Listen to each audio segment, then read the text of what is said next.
Yo soy Diana de la Rosa, soy gerente de política climática y mercados de carbono aquí en Polea y tendré el gusto de moderar este encuentro el día de hoy, que tiene por objetivo contribuir a la sensibilización y al fortalecimiento de capacidades, así como recopilar insumos y propuestas de expertas y expertos en materia de diversidad biológica y el marco jurídico nacional e internacional relacionado tanto en materia de diversidad como en cambio climático, para destacar la importancia de transversalizar estas agendas y el aprovechamiento sustentable de la biodiversidad para justo poder identificar sinergias dentro de la Ley General de Cambio Climático. En este sentido, quiero agradecer justo la participación de nuestros excelentes expositores que nos van a acompañar esta mañana e ilustrar la importancia justamente de la biodiversidad en el combate al cambio climático, así como de las áreas de oportunidad en nuestro marco legal y político. Al término de nuestras ponencias, quiero comentarles que contaremos con un espacio para preguntas y respuestas por parte de ustedes, del público. No obstante, en la parte de abajo del Zoom van a encontrar un apartado de preguntas y respuestas donde pueden ir colocando sus dudas y a lo largo de nuestras ponencias nuestros panelistas van a ir poderlas contestando. Sin más preámbulos y para inaugurar este encuentro, le cedo la palabra al doctor Andrés Ávila, quien es nuestro director ejecutivo en Política y Legislación Ambiental, para que nos dé su mensaje de bienvenida. Adelante, Andrés, gracias. Gracias, Diana. Buenos días a todas y a todos. A aquellos que se conectaron a este webinar para empezar bien la semana. A nuestros panelistas también, muchísimas gracias por aceptar esta invitación y de hecho, bueno, pues por organizarlo de manera conjunta con nosotros. Como ya mencionaba Diana, este webinar es parte de una serie de actividades que hemos venido llevando a cabo desde diferentes sectores para reflexionar, dialogar sobre cómo fortalecer la legislación climática y cómo incorporar estos temas tan vinculados con el cambio climático, que si bien son dignos de una legislación en sí misma, pero sí hay mucha vinculación, ¿no? Y por eso tenemos a expertas y expertos que nos van a apoyar con sus ideas. Esto ha implicado trabajo de varios meses de parte nuestra. Este es el último webinar con el cual redondearíamos las propuestas para, pues eso, tener alguna serie de ideas que podamos plasmar en legislación de cambio climático. Esto ha incluido participación con, pues, obviamente, el gobierno, con el Instituto Nacional de Ecología y Cambio Climático, aquí presente con Ernesto Carmona, también con el sector privado, con academia, con varios sectores. Entonces, estamos muy contentas y contentos por contar el día de hoy con expertas, con Pedro Álvarez y Casa, expertas y expertos, Pedro Álvarez y Casa, como decía Ernesto Carmona, Andrea Cruz, Fernando Camacho y también nos acompañará José Luis Amaniego con unos comentarios al final. Eh, Creo que nuestros panelistas abordarán con mucho detalle las muchas formas que hay de vínculos entre el cambio climático y la biodiversidad y pues el hecho es que el cambio climático eh, y sus consecuencias, entre muchas de las que tiene, es acelerar la pérdida de biodiversidad en el mundo, ¿no? Derivado principalmente de la pérdida de hábitats, explotación de los ecosistemas, proliferación de especies exóticas y la contaminación, por mencionar solo algunos. Ya hay muchas especies en peligro de extinción y el cambio climático va a acelerar estas circunstancias y es una realidad que se alcanzarán tristemente en las próximas décadas. Eh, También tiene afectaciones el cambio climático, el aumento de la temperatura con las interacciones entre especies, funcionamiento, estructura, distribución de los ecosistemas, eh, alteración de flujos y calidad de servicios ambientales. Es una lista muy amplia la que vincula ambos fenómenos. En nuestra región, nada más para dar un poco de contexto regional, como pues sabemos, somos una de las regiones con más países megadiversos en el mundo, 178 regiones ecológicas que representan más del 50%, nada menos y nada más que más de la mitad de la biodiversidad del planeta y 40% de las especies de flora y fauna en el mundo. Y en este sentido, el cambio climático afecta la biodiversidad nada más en esta región pues en la ecología de los bosques nublados, bosques tropicales, la elevación del nivel del mar, que también tendría implicaciones en la pérdida de ecosistemas y más en ecosistemas marinos y costeros, cambios en estabilidad y sobrevivencia de poblaciones de reptiles, afectación de sistemas agrícolas, o sea, también un tema ahí de seguridad alimentaria. Y por otro lado, que creo que es mucho el énfasis que hay que hacer, es la relevancia de la biodiversidad para hacerle frente al cambio climático. Pues precisamente ecosistemas y diversidad biológica principalmente tienen esta cualidad, este servicio de ser sumideros de carbono. Por eso, protección, por ejemplo, gestión, restauración forestal puede brindar aproximadamente 2/3 del potencial total de mitigación de todas las soluciones naturales contra el cambio climático. Los humedales, a pesar de ser un ecosistema relativamente de poca proporción, 3% de la tierra, pueden almacenar el doble de carbono que todos los bosques. Manglares, praderas marinas pueden secuestrar CO2 a un ritmo hasta 4 veces mayor que los bosques naturales. Todo esto también nos lleva a uno de estos temas también que van muy de la mano como carbono azul, que de hecho ya tuvimos un webinar al respecto.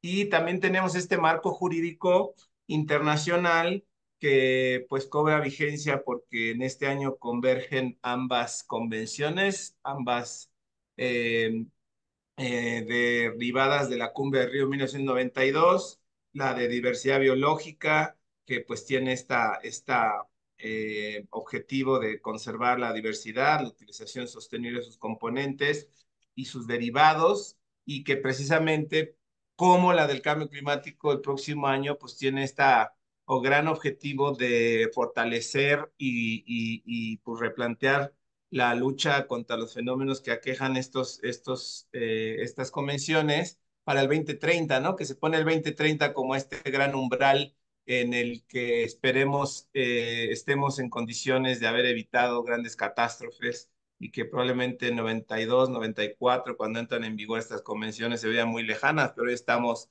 a pues algunos solo menos de 6 años, ¿no? Para que suceden. Entonces, bueno, eh, creo que como concluyendo esta breve introducción, estamos hablando de la realidad que es proteger a la biodiversidad, es combatir el cambio climático y también realizar acciones contra el cambio climático, adaptación, mitigación y todos los derivados también contribuyen a la conservación de la biodiversidad. Y por eso, pues este ejercicio que si bien no toda la legislación eh, converge, hay puntos de comunicación muy interesantes que también ya hemos ido descubriendo nosotros con estos eventos, como la misma legislación y política de biodiversidad, cambio climático, pues pueden tener estos vasos comunicantes, ¿no? Por mucho tiempo se ha hablado de esta armonización legislativa y este es un claro ejemplo de cómo se puede hacer este ejercicio y hasta qué punto, ¿no? Una actualización de las leyes de cambio climático, en este caso la de México, puede incorporar conceptos de biodiversidad, ¿no? Sin necesariamente entrar en demasiado detalle, o qué tanto una legislación de biodiversidad puede incorporar elementos de cambio climático más que debe incorporar. Entonces, bueno, creo que mejor dejo a los panelistas que nos den sus ideas y compartan su trabajo en ese sentido. Y de nuevo les agradezco mucho por estar con nosotros esta mañana y te regreso la palabra, Diana. Muchas gracias, Andrés, por tu mensaje para inaugurar este webinar. Y como bien lo mencionaba Andrés, a continuación justo daremos inicio a las ponencias donde nos compartirán sus conocimientos y experiencias el doctor Pedro Álvarez y Casa, quien es especialista en biodiversidad, el maestro Ernesto Carbona, quien es coordinador general de adaptación al cambio climático del Instituto Nacional de Ecología y Cambio Climático, la doctora Andrea Cruz Angón, quien es directora de Enlace Estratégico en Biodiversidad en la Comisión Nacional para el Conocimiento y Uso de la Biodiversidad, CONABIO, y el maestro Fernando Camacho, quien es oficial de Ambiente, Energía y Resiliencia del Programa de las Naciones Unidas para el Desarrollo, PNUD. Y como bien lo comentaba Andrés, para nuestros mensajes de cierre tendremos el honor de contar con la participación del doctor José Luis Amaniego. En este sentido, y para comenzar con nuestras ponencias, Le cederé la palabra al doctor Pedro Álvarez y Casa, quien nos presentará la ponencia titulada Por una conservación con rostro humano. Antes de ceder la palabra, me voy a permitir leer su semblanza para que todas y todos conozcamos un poco de la trayectoria del doctor Pedro. Pedro es doctor en Sociología y Jurisprudencia por la Universidad Pública de Navarra, España, y es destacado experto en política ambiental y gestión del desarrollo. Se ha especializado en la construcción territorial de la gobernanza y ha desempeñado cargos importantes como directivo en la Comisión Nacional para el Conocimiento y Uso de la Biodiversidad, la CONABIO, y también fue consejero de la Comisión Nacional de Áreas Protegidas del Gobierno Federal y presidente del Comité de Áreas Protegidas del Fondo Mexicano para la Conservación de la Naturaleza, del Fondo Monarca y del Comité Externo del Centro Geo del CONACYT. A lo largo de su carrera, Pedro ha diseñado y evaluado proyectos del Fondo para el Medio Ambiente Mundial, el GEF, en México, Cuba y Centroamérica, colaborando con el Programa de las Naciones Unidas para el Desarrollo, la Organización de las Naciones Unidas para la Alimentación y la Agricultura y el Banco Mundial. Con más de 30 años de experiencia, Pedro ha trabajado como consultor independiente para organizaciones públicas, privadas y del sector social en temas de política ambiental, rural y desarrollo sustentable, y en 2018 fue galardonado con el Premio Social Forestal por su destacada contribución al campo de la sustentabilidad. Fue enlace de ambiental en la campaña presidencial de la presidenta electa, la doctora Claudia Sheinbaum, y actualmente es presidente del Consejo Rector del Bosque de Chapultepec.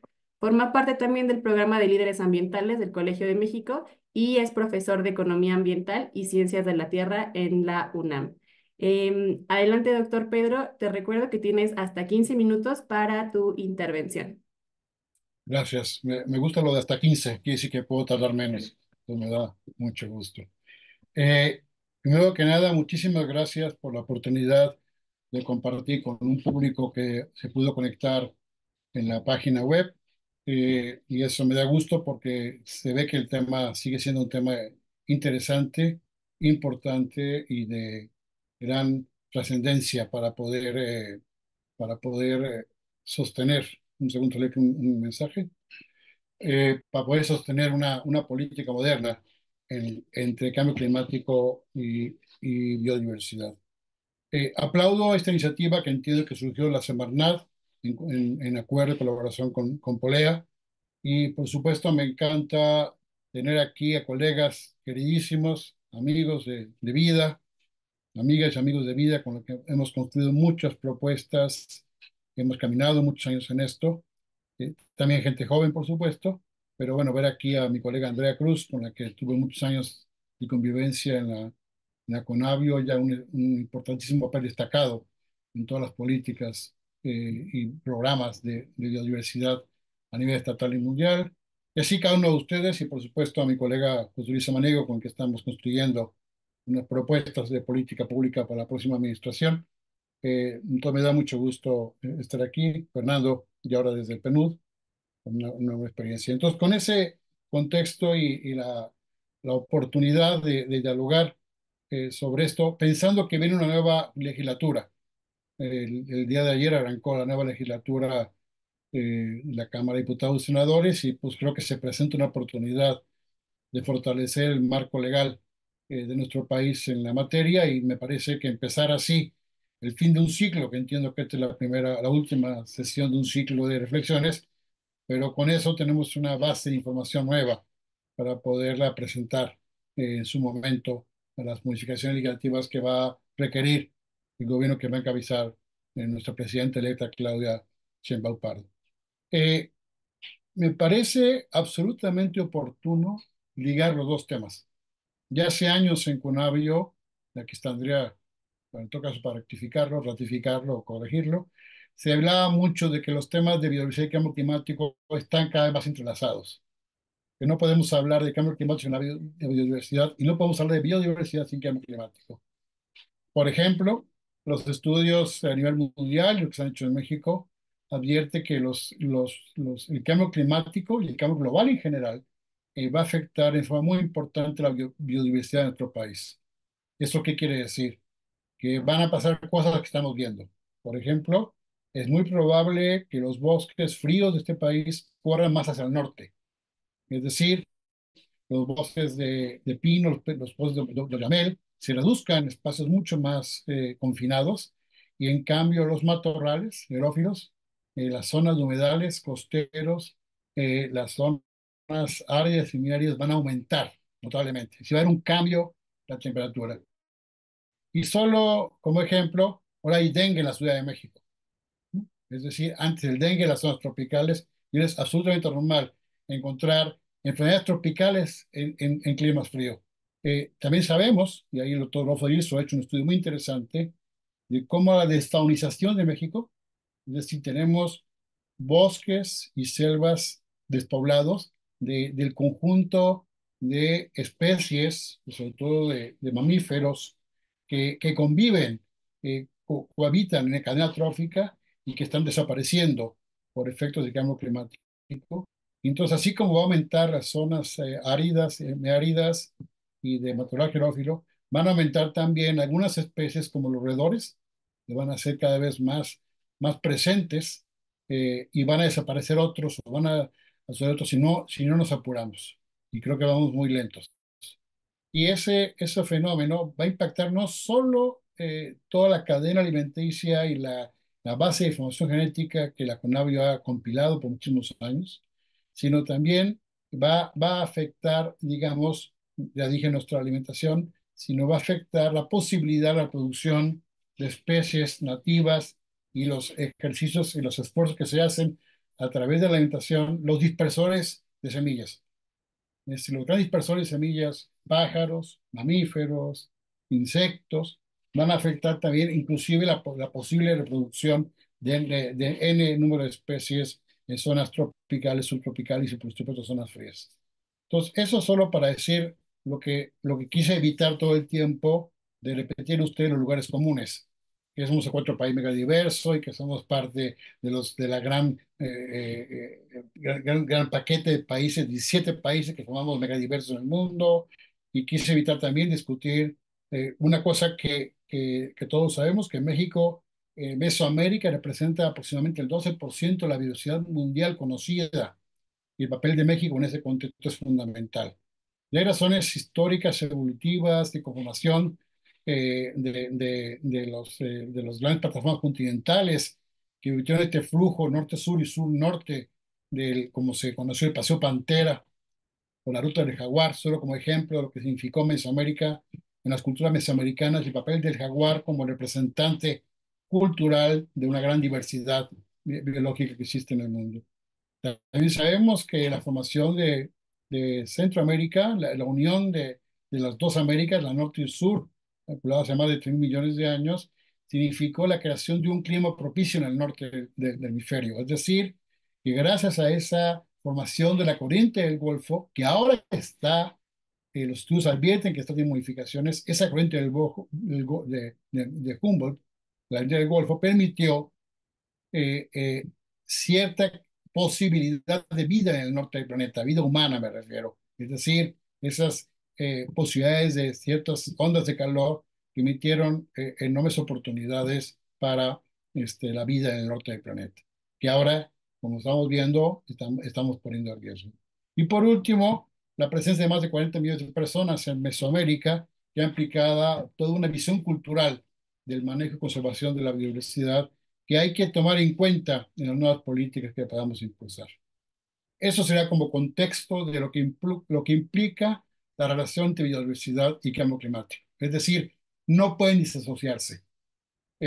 Aunque la moda ahorita es hablar de cambio climático, yo les diría que el futuro está vinculado con la biodiversidad. Entonces tenemos que fusionar, y lo digo también como políticas, lo digo como estrategias, lo digo como instrumentos operativos de los gobiernos, de los países y de las convenciones internacionales, que los temas de biodiversidad son cada vez más importantes en la agenda de cambio climático, y por eso me parece muy oportuno, Andrés, que la legislación ambiental tome en cuenta esto. Por eso me gusta mucho este capítulo de reflexión, porque pareciera como si fuéramos por caminos paralelos, y me parece que están íntimamente ligados, y los estudios científicos, el propio Panel Internacional de Cambio Climático, el IPCC, y también el IBCC, el Panel sobre Biodiversidad, advierten de esta necesidad de hacer este diálogo más certero y importante. Si agrego a esto el tema de los bonos de carbono, que es un tema polémico, pero que hay que incorporar en la agenda, la adicionalidad, o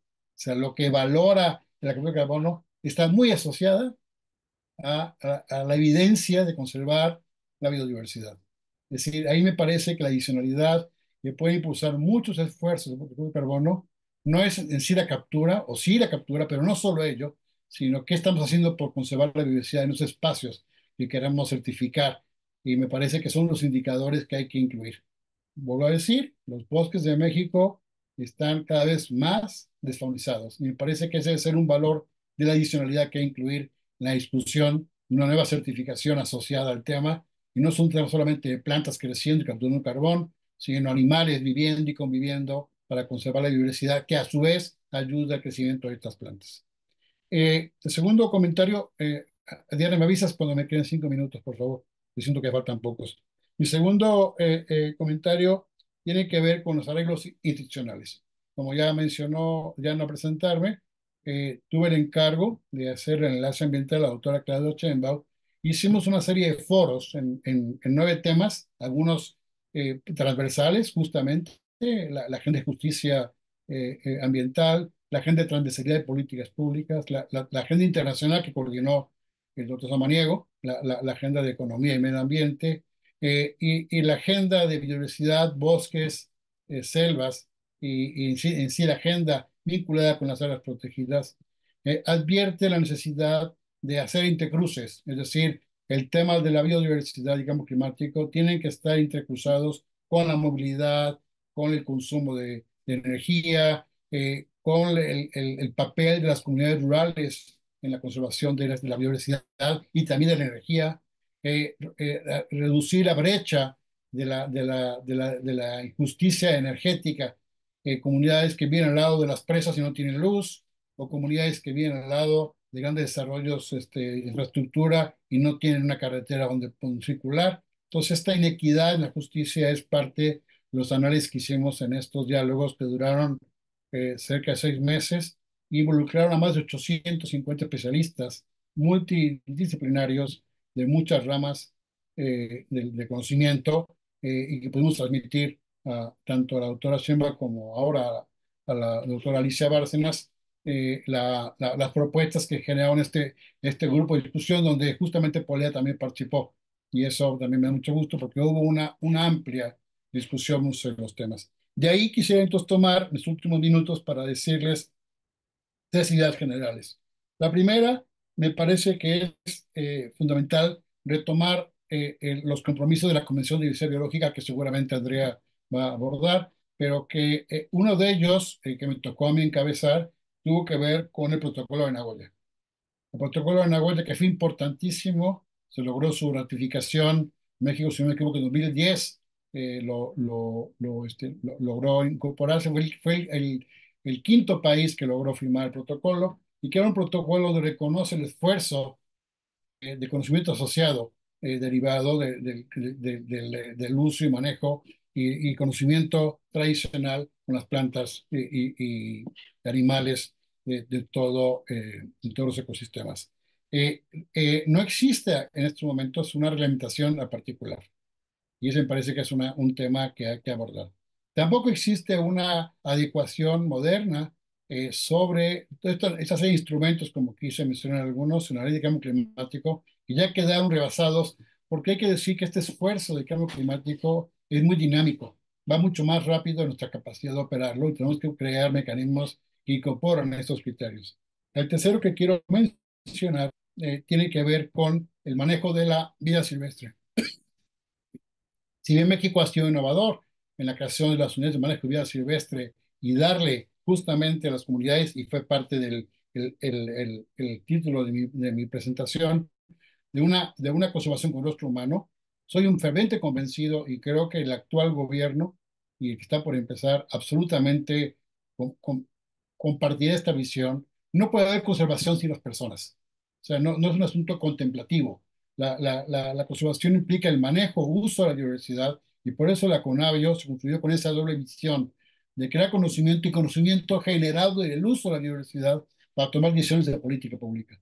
Entonces creo que el papel que pueden jugar las comunidades indígenas, las comunidades agrarias y la experiencia asociada debe ser parte de estos criterios de conservación. Y eso me lleva al último tema en el que yo quisiera deliberadamente provocar, que se requiere retomar la propuesta de la Ley General de Biodiversidad.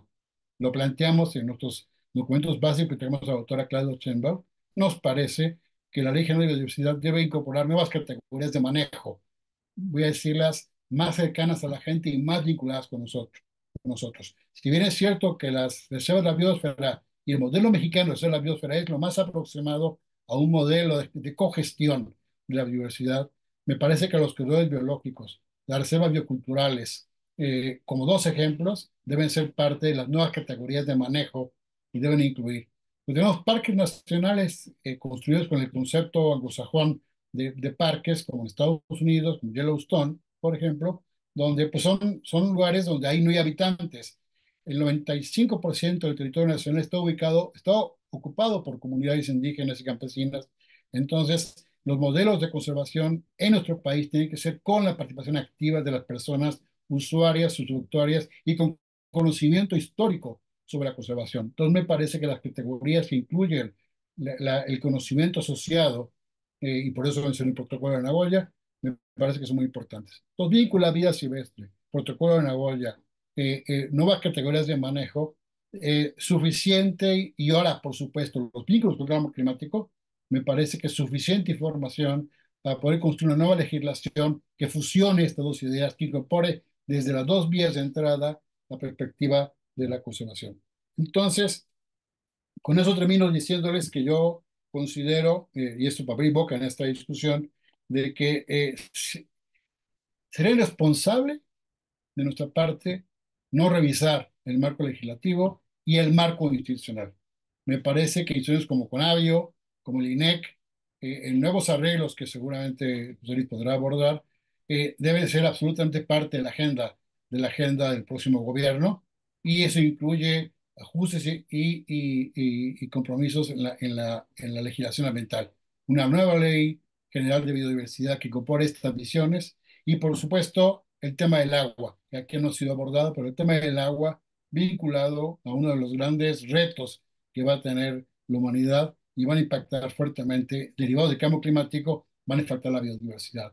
Entonces, Andrés, diría que el éxito de una nueva legislación tiene que ser una visión transversal, una visión integradora de los elementos que se han discutido aquí en estos foros, y creo que eso va a ser fundamental para proponer nuevas ideas que, repito, incluyan la adicionalidad de los esfuerzos de conservación, que incluyan la complementariedad en las acciones y que sobre todo den indicadores. Termino con un brevísimo comentario. Me tocó gestionar estos años un proyecto que se llama AgroBiomex. Es un proyecto que por primera vez dentro del GEF va a llevar el sector rural y no el sector ambiental.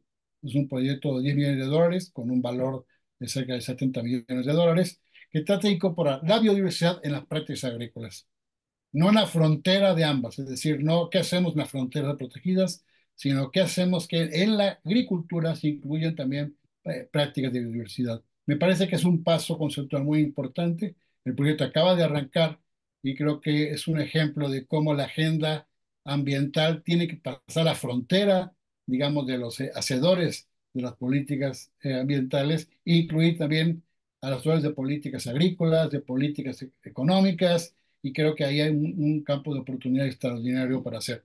Hay mucha tarea, me parece que estamos rezagados. Según estudios del IPCC, al menos 5 de las 9 causas de gran deterioro mundial ya son irreversibles, como el aumento de los océanos, el aumento de la temperatura, el deshielo de los polos, y hay otras que todavía pueden revertirse, que pueden impactar otras, pero me parece que la advertencia del riesgo en el que estamos viviendo como humanidad no permite tregua y urgiría tomar decisiones en nuestro país, y por supuesto retomar eso, y con eso cierro, el papel que puede jugar México en la orquesta internacional. México tiene que ir por sus violines y volver a ir a la agenda internacional y plantear nuestras propuestas con toda fuerza. Y creo que el liderazgo de Alicia Bárcenas a nivel mundial puede ser una gran oportunidad. Y si pensando que Claudia Sheinbaum, que es, digamos, la primera presidenta que está de nuestro lado, que conoce más que nosotros en muchos casos los temas de la agenda del cambio climático, me parece que la oportunidad es de oro, y no hay que desperdiciarla. Y eso sería un poco para mi cierre a todos ustedes. Y agradezco mucho la atención que permitió estas palabras y sigo aquí atento a los comentarios, a escuchar a mis colegas que me continuarán en la palabra. Muchas gracias.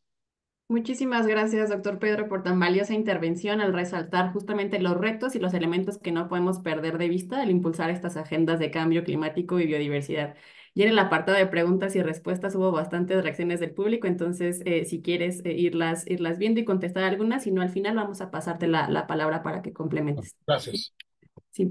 Y para seguir con nuestra ronda de intervenciones, justamente cederemos la palabra al maestro Ernesto Carmona, quien nos presentará las sinergias de la política de biodiversidad y cambio climático. Al igual que como lo hicimos con el doctor Pedro, voy a permitirme leer su semblanza para que todas y todos conozcamos un poco de la trayectoria del maestro Ernesto.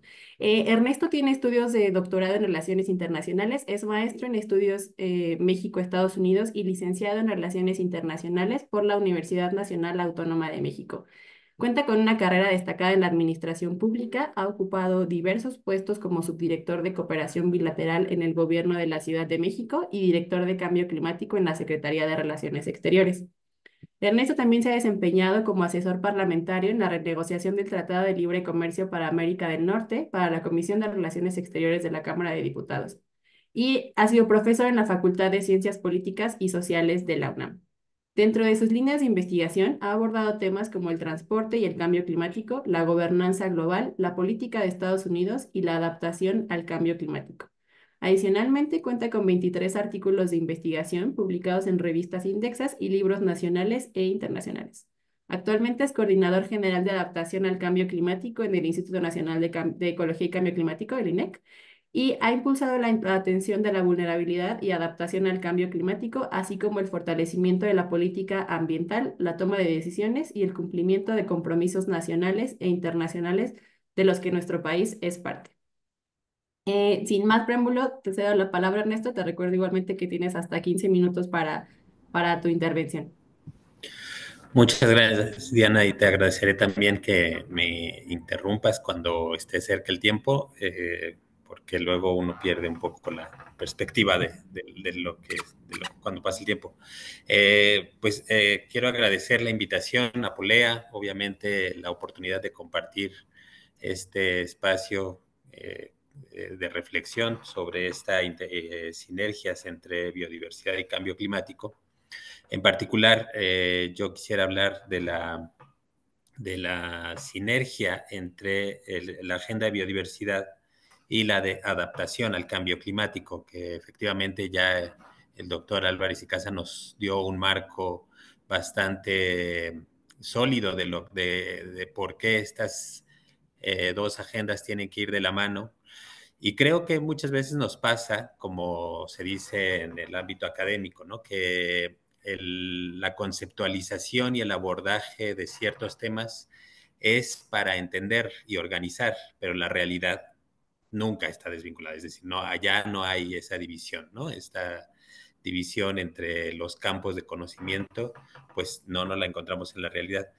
Creo que el reto justamente que se está planteando en esta reflexión colectiva es cómo hacemos realidad que a pesar de que estos dos temas se están abordando de manera separada, por así decirlo, aunque no es así en general, cómo sí podemos hacerlo, materializarlo en la política pública, en la legislación, obviamente en las acciones del gobierno y en las acciones de los demás actores, que también están las comunidades, obviamente el sector privado y pues también los diferentes órdenes de gobierno. Quisiera también mencionar pues que efectivamente en las leyes de cambio climático o en otras legislaciones que creo que sí puedo presentar, ¿verdad? Voy a Sí. presentar un cuadrito nada más, justamente sobre estas interacciones que ya nos platicaban hace rato, pues efectivamente en todas estas legislaciones se mencionan estos temas de de cambio climático, adaptación al cambio climático y esta relación con la biodiversidad. En la Ley General de Cambio Climático, pues se menciona constantemente, por ejemplo, en el artículo 2, que es el que establece de las principales, que va estableciendo los objetivos de la ley. Dice, la ley tiene por objeto reducir la vulnerabilidad de la población y los ecosistemas del país frente a los efectos adversos al cambio climático. Y así como si siguiéramos leyendo y poniendo ejemplos, pues todo el tiempo encontramos estas referencias a que las instancias de cambio climático, la legislación de cambio climático, tienen la obligación no solamente, o están hechas no solamente para reducir, mitigar los agentes que provocan el cambio climático en el consumo humano, sino también en el consumo humano, y los efectos del cambio climático, mitigarlos no solo para los asentamientos humanos, sino también para los ecosistemas, para las especies, para también para las diferentes regiones. Y en ese sentido también, pues, si vemos, por ejemplo, la Ley General de Desarrollo Forestal Sustentable incorpora también en su cuerpo legislativo, pues, los conceptos de cambio climático y que tienen que hacerse estas acciones de reforestación, por ejemplo, con un criterio de adaptación de cambio climático. Si, igual, si vemos Ley General de Pesca, obviamente la Ley General de Equilibrio Ecológico, todas estas siempre van a contemplar la adaptación al cambio climático como un criterio que debiera incorporarse en el desarrollo de programas. Y eso lo hemos visto también en el desarrollo de programas como el PROMARNAT, donde sí también se considera incorporar criterios para fortalecer la adaptación al cambio climático en los ecosistemas, los sistemas productivos, la infraestructura y, y que incorporen un criterio de resiliencia también. Y como ya se mencionaba hace rato, también en las convenciones internacionales que pues se vuelven, cuando el país las ratifica y las incorpora a su legislación nacional, pues se vuelven parte del cuerpo legislativo nacional, pues mutuamente también se están mencionando las diferentes convenciones, tanto la de cambio climático como la de biodiversidad. Y justamente, pues en el tema de la Estrategia Nacional de Cambio Climático y la Enviomex, que recientemente hemos estado colaborando con, y ya va a hablar Andrea de esto, de las partes que nos tocan para la actualización de la estrategia en materia de cambio climático y en particular de la adaptación.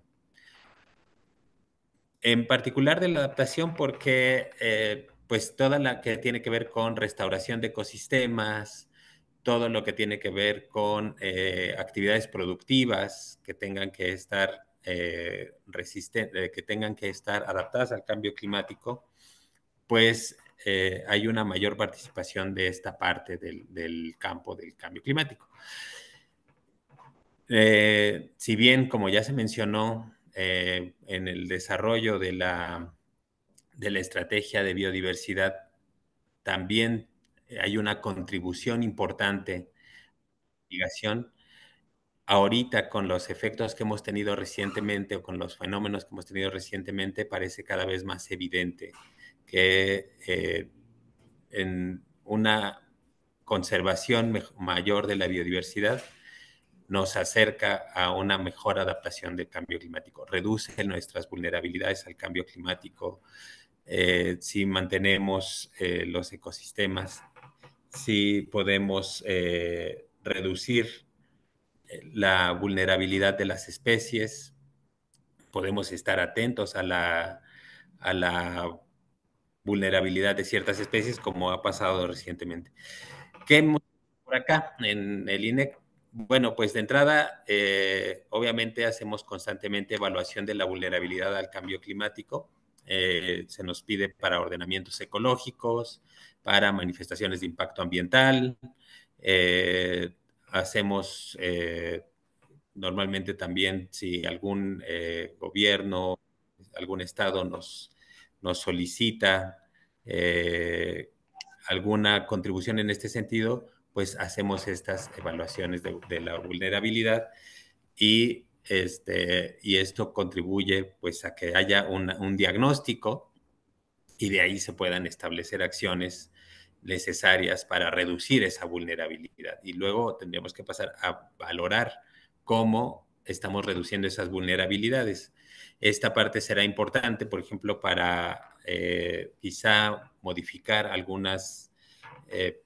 algunos instrumentos legislativos o incorporar en el desarrollo del Plan Nacional de Adaptación, por ejemplo, cómo vamos a evaluar esta reducción de vulnerabilidad, qué metas nos podemos poner, por ejemplo, en una NDC de cuánto tenemos que reducir la vulnerabilidad de los territorios. Hemos trabajado también con comunidades costeras y esto nos ha enseñado, como se mencionaba hace rato, la importancia de trabajar con la gente. Aquí hay algo muy interesante. Normalmente, pues las personas, antes de que se vuelva noticia, antes de que podamos hacer análisis, antes de muchas otras intervenciones desde el poder, desde las instituciones gubernamentales, pues las personas se adaptan al cambio climático, es decir, son las primeras que sufren los efectos en las comunidades, sobre todo las más vulnerables, e inmediatamente empiezan a tomar estrategias de adaptación. Que estas estrategias de adaptación muchas veces pues son intuitivas, puede que no necesariamente sean las más adecuadas si los vemos desde el aspecto técnico. Es por eso que es importante que un instituto como este se acerque a las comunidades, tenga un trabajo en territorio constante y muy presente, dialogue con las comunidades, aprenda de ellas y también pueda poner los conocimientos del instituto al servicio de la comunidad. Por ejemplo, si la comunidad ve que los manglares están afectando por un cambio en la temperatura del agua, por aumento del nivel del mar, intuitivamente muchas veces lo hacen este trabajo de manera de reforestación, por ejemplo, de manera voluntaria y van y trabajan en estas zonas. Pero sin el conocimiento que, por ejemplo, puede aportar CONAFOR o puede aportar la propia CONAVIO, por ejemplo, sobre cuáles sí son las especies que deben estar, en qué temporalidad se deben sembrar, por qué no introducir otras especies de manglar en algún otro, porque puede alterar la biodiversidad, justamente la vida de las especies que viven ahí se ve alterada y entonces a lo mejor una buena intención pues se resulta en una afectación en otro sentido. También, pues, por ejemplo, las actividades productivas, ¿no? Muchas veces, pues, la propia gente dice, bueno, pues ya no hay camarones en la laguna, entonces voy a pescar ahora camarones más pequeños o langostas más pequeñas sin dejar que se reproduzcan, ¿no? Y la propia comunidad lo sabe y sabe que eso no da oportunidad a la regeneración, a que sea sustentable esta actividad económica, pero la falta de acompañamiento a veces o de efectividad a la hora de hacer efectiva la ley, la legislación, pues esto afecta la protección del medio ambiente. Y entonces el problema es un poco más de cómo se está ejecutando la ley que de cómo está hecha la ley. También, pues, otro ejemplo de de la atención que se ha dado y de la interacción que ya fue muy visible, que fue una nota mediática, pero no es el único caso, la reciente mortandad de monos araguatos.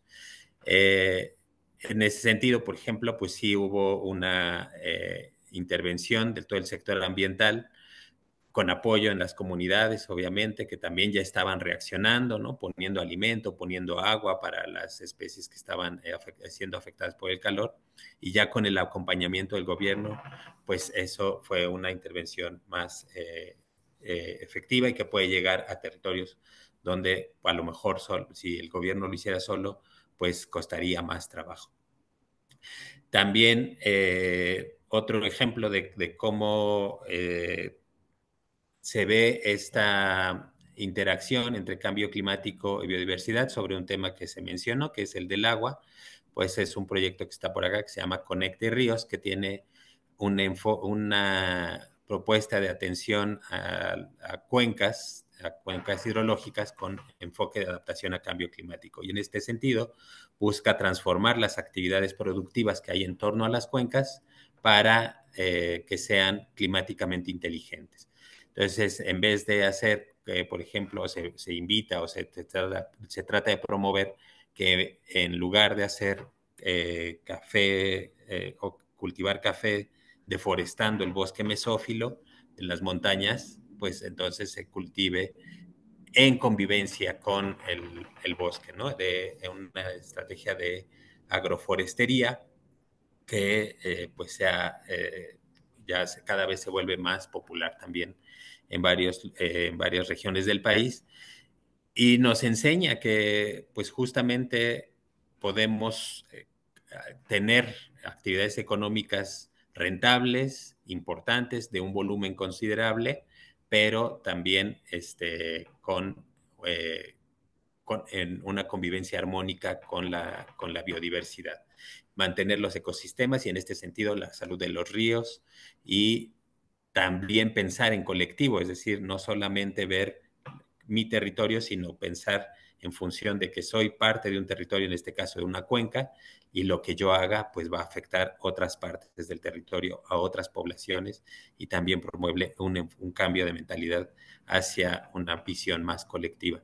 También hemos tenido contribuciones en el campo de la agroecología, justamente en este mismo sentido, y buscando hacer una valoración también de un cambio de enfoque, no solo de las prácticas productivas, sino también de las prácticas de consumo, y también tiene que ver con un enfoque económico diferente. Y en este sentido, la economía tendrá un papel muy importante que jugar, y los enfoques y las metodologías económicas para hablar de cómo podemos adaptarnos al cambio climático, cómo podemos contribuir. Ese es algo quizá, así como se mencionó hace rato, polémico, decir, sí es importante la ganancia, sí es importante la actividad económica, pero tenemos que transitar a visiones económicas alternativas que nos permitan tener una visión más colectiva, menos individualista, más humanista, diría nuestro presidente, en función de que estas prácticas necesitan apoyos quizá desde el gobierno, y no en una visión solamente de que estaríamos subsidiando o apoyando actividades económicas, sino que estamos apoyando la recuperación del medio ambiente y la transformación de una visión productiva diferente, para en ese sentido estar mejor adaptados para enfrentar el cambio climático, no solo en función de los ecosistemas, sino también de que nuestra actividad que necesitamos, los insumos, los productos que nos da el campo, pues lo hagamos en función también de una visión mucho más armónica con el medio ambiente. Quiero cerrar mi participación mencionando que también tuve la oportunidad de participar la semana pasada en la Cumbre Mundial de Conocimiento Tradicional y Biodiversidad, que esto en preparación a la COP de Biodiversidad de Cali. Justamente esta reunión fue en Bogotá, Y pues justamente una parte del debate era ¿no? Cómo podemos no solamente decir, bueno, las comunidades indígenas son los guardianes de la biodiversidad.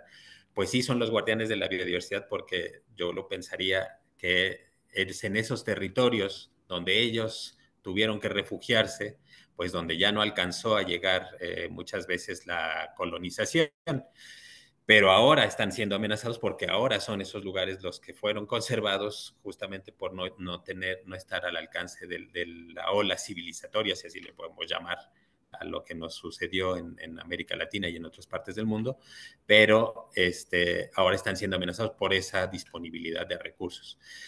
Y mucho de lo que se comentaba en esta reunión, pues justo era esto, ¿no? Que había este reconocimiento de que las comunidades indígenas son los primeros en la línea de defender la biodiversidad. Muchas veces sus territorios están mejor adaptados para resistir el cambio climático por esta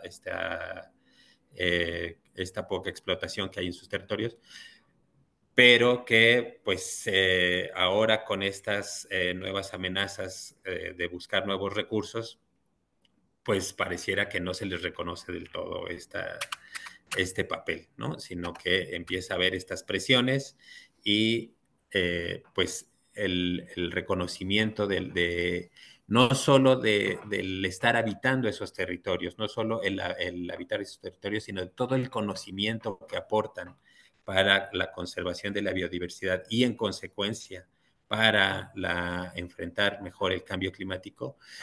Creo que sí debemos retomarlo con una mirada mucho más, diría yo, con mucho mayor humildad, ¿no? Porque sí tenemos la mirada como de la ciencia, y las propias convenciones lo reconocen así, la mejor ciencia disponible y el conocimiento tradicional, como si el conocimiento tradicional no partiera también de ser un tipo de conocimiento científico. Creo que en ese sentido pues hay mucho que reconocer ahí, mucho que reflexionar para lo que se tiene que hacer, y todo lo que podrían aportar en función de la conservación de la biodiversidad y del combate al cambio climático desde las comunidades indígenas. Muchísimas gracias. Muchísimas gracias, Ernesto, por la presentación y justamente por contarnos la importancia de no dejar de lado a las poblaciones en condición de vulnerabilidad al emprender esas acciones orientadas a la conservación. Siguiendo con nuestra ronda de presentaciones, ahora daremos lugar a la ponencia titulada Sinergias para la implementación de las metas nacionales en líneas con el Marco Mundial de Biodiversidad de Kunming-Montreal, a cargo de la doctora Andrea Cruz. Igualmente, antes de cederle la palabra a la doctora Andrea, me voy a permitir leer su semblanza para que todas y todos conozcamos un poco de la trayectoria de la doctora. Andrea es especialista en ecología y manejo de recursos naturales y desde 2006 ha coordinado la iniciativa de estrategias estatales de biodiversidad en la que participan voluntariamente 30 entidades del país, y a lo largo de este proyecto ha dirigido la publicación de 26 estudios de estado y 18 estrategias estatales de biodiversidad. Asimismo, Andrea fue responsable de la actualización de la Estrategia Nacional sobre Biodiversidad de México, la ENBIOMEX, y su plan de acción del año 2016 al año 2030. En ese sentido, también coordinó la elaboración y edición de los informes nacionales de México ante el Convenio sobre la Biodiversidad Biológica, perdón, el CBD, en su quinta y sexta edición. Con una amplia experiencia en negociaciones internacionales, Andrea participó como negociadora técnica principal de la Delegación de México en la Conferencia de las Partes número 15 del Convenio sobre la Diversidad Biológica. En esta participación gestionó las decisiones del Marco Mundial de Biodiversidad Kunming-Montreal, representando a nuestro país. Y actualmente es el punto focal nacional de género y biodiversidad ante el CBD y coordina el proceso de alineación de la ENBIOMEX al Marco Mundial. En ese sentido, también coordina la determinación de metas nacionales de nuestro país. Y en su trayectoria, como lo hemos visto, demuestra un compromiso continuo con la biodiversidad y la integración de las agendas ambientales en México. Adelante, Andrea, tienes igualmente hasta 15 minutos para tu intervención. Gracias, pues buenos días y buenos días a todas. Me da mucho gusto ver pues igual a viejos amigos y conocidos también participando en el chat. Yo les voy a hacer una presentación también. Voy a permitir em, presentar, ya ven, mi presentación. Ahí vemos tu escritorio, pero listo. Ya está, ay, gracias. Em, Muy bien. Entonces ya ven, ¿verdad? Pues un poco lo que les voy a platicar también es desde el punto de vista institucional, lo que hemos hecho en la Conavio, un poco para tratar de hacer sinergias junto con cambio climático, como ya lo mencionó Pedro. Este es algo que hemos estado pues un poco pugnando también desde la Conavio desde hace mucho tiempo. Ya mencionaba Pedro, no me voy a tardar mucho en estas diapositivas, pero básicamente em, aunque se habla, ¿no?, de la triple crisis ambiental, yo creo que en realidad, digamos, el cambio climático es parte de los síntomas, ¿no? Es uno de los 5 impulsores directos de pérdida de biodiversidad, y realmente lo que es la crisis es justo la pérdida de biodiversidad con cifras tan alarmantes como que 3/4 de la superficie terrestre y 2/3 partes de los océanos han sido profundamente impactadas. Justo que la agricultura es uno de los promotores de cambio más fuerte y que ha provocado la degradación del 23% de los suelos del planeta, con 1 millón de especies que están en peligro de extinción, que la cantidad de plásticos que se desecha en los mares ha aumentado 10 veces desde 1980, y que, digamos, todo esto, digamos, configurando, ¿no?, que la cantidad de personas ha aumentado y sigue aumentando, ¿no? La economía global ha aumentado 4 veces y el comercio internacional 10 veces. O sea, ha habido mejoras, ¿no? Relativas en términos del bienestar de las personas, pero el costo en la degradación de la matriz ambiental ha sido también muy caro, pues prácticamente insostenible. Estos son los resultados de la evaluación global de 2019, y van a hacer otra evaluación y seguramente van o sea, vamos a encontrar cifras pues todavía peores, ¿no? Porque los avances han sido muy, muy lentos, ¿no? Entonces, bueno, ¿qué pasa en México? No me voy a detener tampoco mucho en esto. Es viendo el índice de capital natural, entendido como el valor ecológico de los ecosistemas para alcanzar el desarrollo sostenible, podemos ver que 2/3 partes de la superficie del país presenta altos niveles de degradación, y aquí los vemos con los circulitos representados en naranja y en amarillo para los estados, y solo pues prácticamente 12 estados mantienen condiciones, ¿no?, de sustentabilidad. Veracruz y Tlaxcala, o sea, pues prácticamente están, ¿no?, en esta parte de ya es prácticamente irreversible la degradación, y en la medida en que son, ¿no?, sus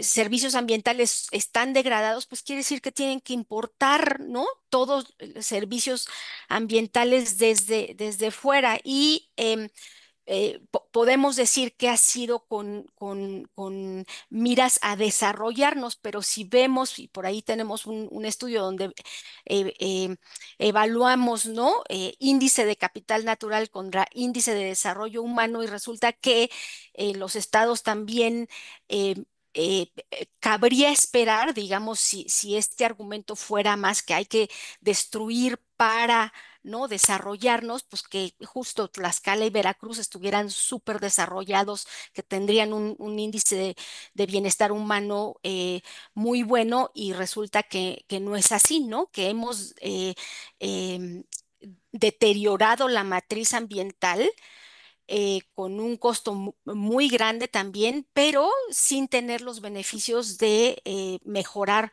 nuestro bienestar. Entonces, bueno, nos estamos quedando sin oportunidades para que en escenarios de cambio climático como los que ya vemos ahora podamos responder adecuadamente, adaptarnos adecuadamente, ¿no? Entonces, en cuanto a andamiaje normativo y sinergias, pues está la Ley General de Cambio Climático que identifica, ¿no? En algunos artículos anclajes, ¿no? De ejecutar acciones para la adaptación en el ámbito de los ecosistemas y la biodiversidad. El artículo fracción 30, fracción 7, identifica, ¿no? Implementar acciones en el marco de la Estrategia Nacional de Biodiversidad y curiosamente, y es justo lo que hablaba también Pedro al principio, es el único lugar en una ley donde se habla de una Estrategia Nacional de Biodiversidad y es parte de las, digamos, debilidades que tiene nuestro sistema jurídico al tratar de darle, digamos, anclaje, ¿no? A la política de biodiversidad. En este sentido, hay un anclaje muy específico, muy bueno para cambio climático, no así para biodiversidad. Y si vemos que son, digamos, las dos caras de la misma moneda, pues hay pendientes que, como también mencionaba acá, Pedro, que son necesarios, ¿no? Muestra un poquito también cómo es que están algunos estados, ¿no? Estados que cuentan con estrategias para la conservación y el uso sustentable de la biodiversidad están también ya avanzando hacia incluirlas y no tienen leyes estatales de biodiversidad, pero sí a tener ciertos anclajes o vínculos con las políticas o programas de cambio climático y estos son, digamos, de los estados que están más avanzados en este sentido. Entonces, muy rápidamente, lo que les quiero contar es lo que hemos hecho, ¿no? En estos últimos 2 años, después de que se adoptó el Marco Mundial de Biodiversidad Kunming-Montreal, que fue, digamos, este cambio, digamos, de discurso paradigmático, ¿no? Sobre la agenda de biodiversidad a nivel global y dicen, pues es un marco de y para todas y todos, ¿no? Donde participan gobiernos subnacionales, pueblos indígenas, comunidades locales, mujeres, jóvenes, ciudadanías, sectores y usuarios productivos, sector empresarial y financiero. Entonces reconoce la importancia de la participación, el involucramiento y la contribución de diversos grupos y sectores como actores clave para su implementación y para poder llegar a cumplir estas metas. Partiendo del supuesto de que solo los gobiernos únicamente no lo vamos a poder hacer. Entonces, la comunidad global pues enfatizó, ¿no? La necesidad de reforzar las acciones de implementación y esto se han planteado a través de las revisiones y las alineaciones rápidas de las estrategias nacionales de biodiversidad y los planes de acción. El marco mundial está compuesto por 4 objetivos y 23 metas. Se las enseño aquí muy rápidamente, no las voy a hablar, no les voy a hablar de todas, pero justamente la meta 7 que nosotros ubicamos aquí en este cuadrito de evitar, ¿no? Los factores de presión y amenaza, pues está justo reducir los impactos de la biodiversidad, del cambio climático, perdón, en la biodiversidad.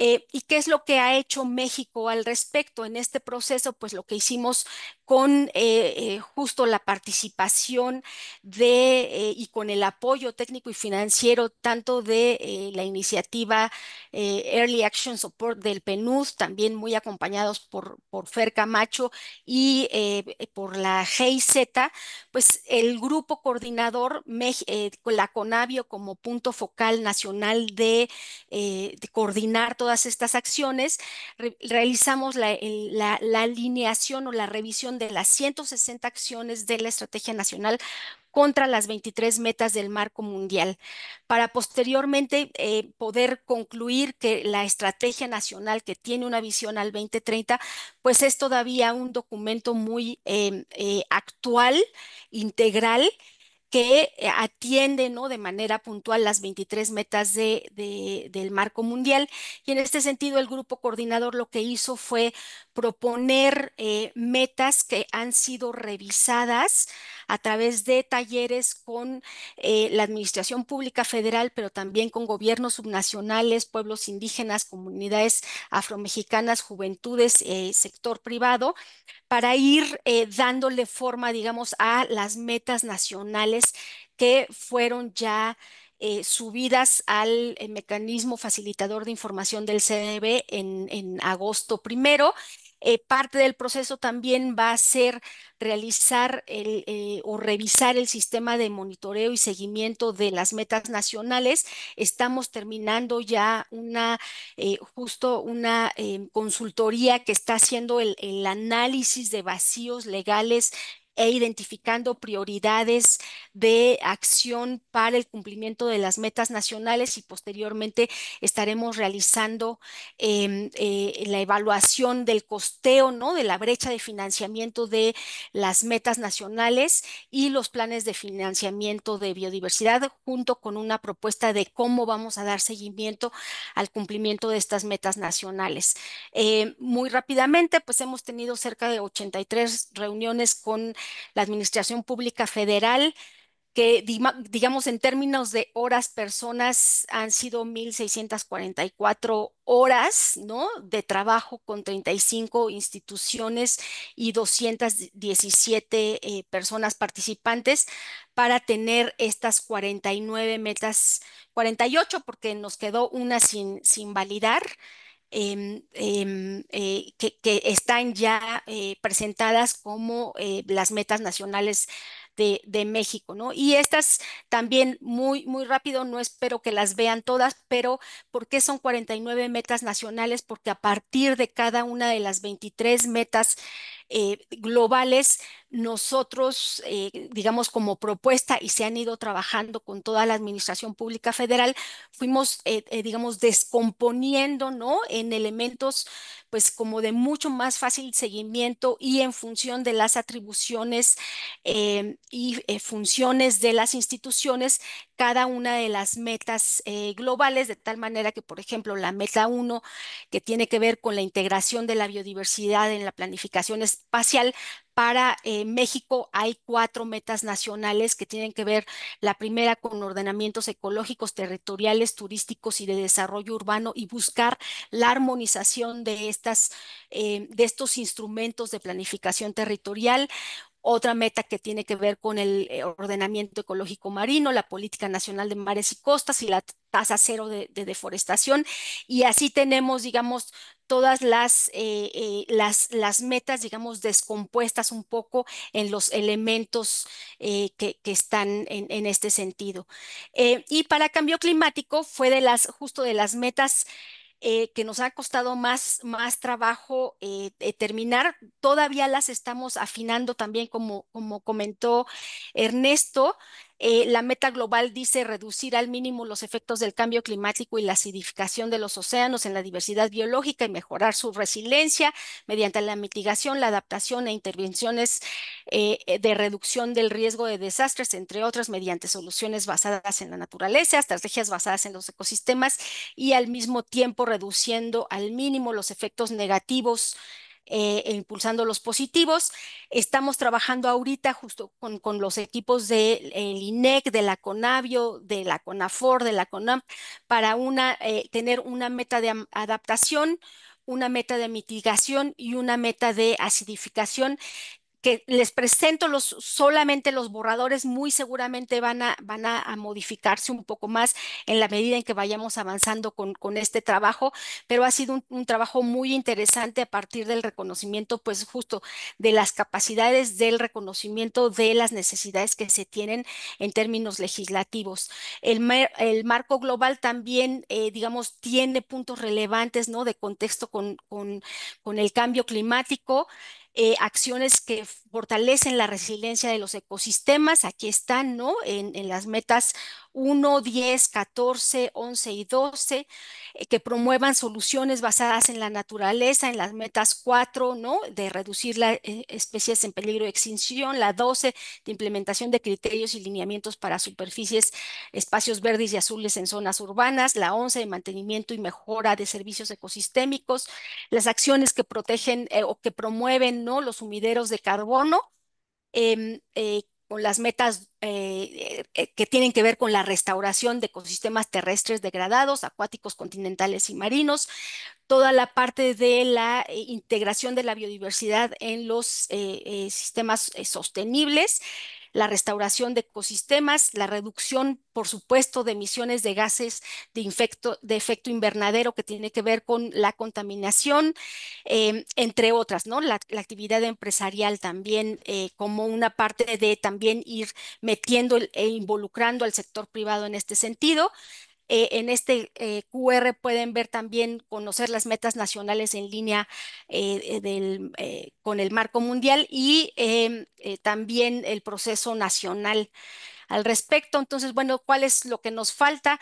Pues terminar de revisar y validar las metas, hacer el análisis de vacíos legales, actualizar el mecanismo de seguimiento, tener una propuesta de gobernanza para el seguimiento de las metas nacionales y realizar el costeo y la implementación. En cuanto a oportunidades y sinergias, también ya lo mencionó Pedro, ¿no? No existe una ley general de biodiversidad y no existe, digamos, una institución que tenga como mandato explícito el seguimiento de las acciones del Enviomex y la política de biodiversidad en México. No existe tampoco un instrumento legal que regule el acceso y el reparto de beneficios de la utilización de los recursos genéticos. Esto es la implementación directa del protocolo de Nagoya. Hace 10 años o casi más de 10 años que se adoptó el protocolo, ¿no? México fue de los primeros países en ratificarlo y aún no tenemos un instrumento legal que dé certeza, digamos, al acceso y al reparto justo y equitativo de los beneficios. Armonizar, ¿no? Incorporar criterios de conservación de biodiversidad y adaptación de cambio climático en leyes y reglamentos. No, la concordancia, verificar la concordancia entre los cambios, los programas de cambio climático y estrategias de biodiversidad, em, incorporar la biodiversidad en los programas de acción climática, entre otros, ¿no? Muy importante la coordinación y las sinergias para la implementación local de los compromisos adquiridos por México, en particular las convenciones, ¿no? Marco de cambio climático y la del CBD, pero no únicamente, también están el cumplimiento de otros acuerdos multilaterales de medio ambiente, ¿no? Que necesitan también tener esta sinergia, y ya ha habido un primer paso con el taller en el que seguramente algunos de ustedes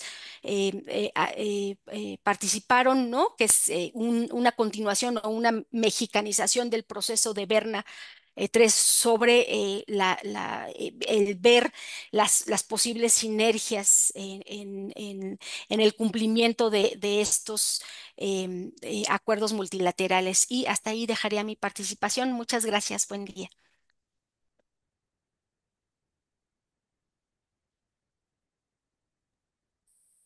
Muchas gracias, doctora Andrea. Nuestra gerente tuvo algunos problemitas de conexión, entonces vamos a continuar también con el webinar.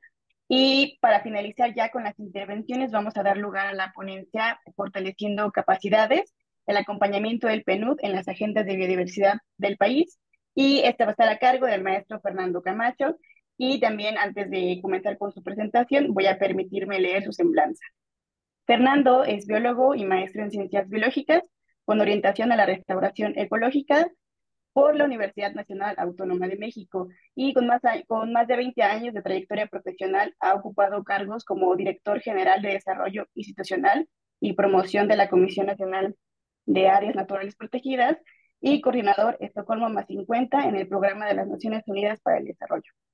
Fue asesor también en el proceso de elaboración y publicación de estudios estatales de biodiversidad en la Comisión Nacional para el Conocimiento y Uso de la Biodiversidad, en la CONABIO, y líder del proyecto de cooperación internacional con la Agencia Española de Cooperación para el Desarrollo, además de coordinar el diseño de programas de adaptación al cambio climático para áreas protegidas en la CONAM. Y adicionalmente, Fernando ha desarrollado y liderado proyectos de cooperación internacional en torno al desarrollo sustentable, el cambio climático y diversos sistemas de parques del continente americano y ha sido docente en la UNAM por más de 13 años. Actualmente es oficial de Ambiente, Energía y Resiliencia del Programa de las Naciones Unidas para el Desarrollo, el PNUD, donde continúa con el diseño e implementación de proyectos técnicos y financieros. Es así que damos inicio a la ponencia de Fernando. Adelante, cuenta también con 15 minutos. Gracias, Estefanía. Yo voy a intentar ser muy breve para poder acotar el tiempo. Y pues bueno, antes que nada quiero agradecer la invitación al Programa de las Naciones Unidas para el Desarrollo, en la Oficina de México. Y pues bueno, agradecerles también a mis predecesores que hicieron muy bien la relatoría de, sobre todo, las necesidades en materia de actualización del marco jurídico mexicano para biodiversidad y cambio climático. Creo que el doctor Pedro Álvarez y Casa dejó muy claro dónde están esas necesidades, al igual que Ernesto y la doctora Cruz, ¿no? Yo creo que, al igual que Pedro, no voy a espolear a los siguientes biólogos de las siguientes generaciones, ni a los anteriores, hablando de México es un país megadiverso, ¿no? Pero creo que no es trivial que México haya tenido un avance tan importante en visibilizar el rol que tiene la biodiversidad para reducir los impactos del cambio climático. Esto, en años recientes, México impulsó justamente la internalización de conceptos como la adaptación basada en ecosistemas, como las soluciones basadas en ecosistemas y en comunidades, ¿no? Para hacer frente al cambio climático en distintos ámbitos, tanto en leyes nacionales y estatales, pues como también en la propia NDC, ¿no? Y creo que eso hace evidente el, el gran rol que tiene la biodiversidad para las comunidades mexicanas, ¿no? Este vínculo que se tiene históricamente entre los grandes ecosistemas y la enorme biodiversidad que tenemos en nuestro país y las comunidades que dependen de ello, ¿no? Y en ese sentido, desde el PNUD, que es la principal agencia del Sistema de Naciones Unidas que apoya la reducción de la brecha de pobreza y de desigualdad, y con presencia en 170 países, nuestro rol es justamente el acompañar a los países en desarrollar capacidades, en reducir estas necesidades para la implementación de los acuerdos y compromisos internacionales, ¿no? Particularmente en materia de biodiversidad, pues ya nos lo mencionaba la doctora Cruz, en años recientes y a partir de que entrara en vigor el nuevo marco Kunming-Montreal al 2030, pues nos hemos dado la tarea de acelerar la implementación y apoyar el acelerar la implementación de este importante compromiso de la mano del Gobierno de México, ¿no? En el diseño de las metas nacionales de biodiversidad. Y pues bueno, la doctora Cruz ya nos comentó justo todo el enorme trabajo que se ha desarrollado para poder contar con estas 49 metas. Y bueno, nosotros como Agencia de las Naciones Unidas, pues también tenemos el reto de vincularlo con lo que sucede en el territorio, ¿no? Para nuestro representante residente, el señor Lorenzo Jiménez de Luis, lo más importante es justamente trabajar con las comunidades, que son las que tienen estos impactos al cambio climático, que son las que se ven afectadas por la pérdida de biodiversidad. Y lo que buscamos es cómo estos grandes acuerdos y compromisos internacionales terminan beneficiando y terminan apoyando a reducir la vulnerabilidad de las personas. Lo hacemos tanto con gobiernos nacionales, con gobiernos estatales. Veo conectadas y conectados a varios colegas de los gobiernos estatales con los que trabajamos, con Iniciativa Biofin, por ejemplo, de finanzas para la biodiversidad, pero también para reducir riesgo de desastres, ¿no? Como lo hacemos con el gobierno de Tabasco, de Puebla, de Tamaulipas. Y también lo hacemos, como ya lo mencionaba el doctor Álvarez y Casa, a través de la implementación de proyectos de cooperación, los proyectos GEF, ¿no? Que son justamente la manera de probar estas hipótesis que se negocian en CDB y en la Convención Marco en materia de cambio climático, ¿no? Entonces, creo que no es trivial que en años recientes muchos de estos proyectos empiecen a trabajar con los sectores productivos, como debe de ser, ¿no? Como lo mandató en la COP13 de esta idea del mainstreaming de biodiversidad y por ello es que tanto el PNUD como la FAO, como el PNUMA, se está trabajando ya con los sectores productivos en hacer las adecuaciones necesarias en los procesos para que sean procesos amigables con la biodiversidad, que reduzcan las emisiones, ¿no? Entonces, pues eso es justamente lo que hacemos desde el PNUD, acompañar con base en las prioridades nacionales a los estados y en particular al gobierno de México en el diseño de estos marcos, ¿no? Normativos y posteriormente su implementación y mejora, ¿no? Entonces, pues desde la oficina queremos agradecerle al gobierno de México por darnos su confianza en este acompañamiento eh, y justamente en permitirnos también proponer, ¿no? el vínculo. Nosotros también, no solamente biodiversidad, cambio climático, contaminación, químicos, y cómo, de qué manera podemos hacer que todas estas agendas platiquen, como recientemente ya lo mencionó la doctora Cruz, se llevó a cabo un taller, ¿no?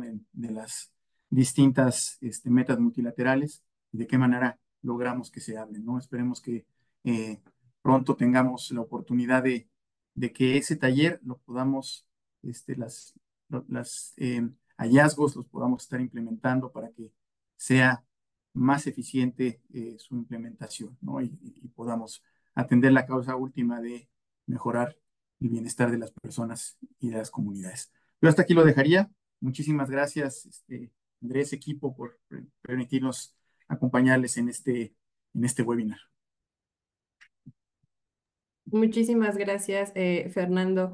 Y bueno, en este sentido, tenemos algunas preguntas del público antes de cederle la palabra al doctor José Luis, o si me gustan, bueno, si me permiten, voy a plantear algunas. Algunas eran, ya el doctor Pedro estuvo contestándolas muy amablemente en el chat, pero nos gustaría precisamente hacer hincapié en algunas por si quisieras abordar un poco más. Pedro, ¿consideras que es necesario crear un marco regulatorio específico que integre la conservación de la biodiversidad con las acciones de mitigación y adaptación al cambio climático?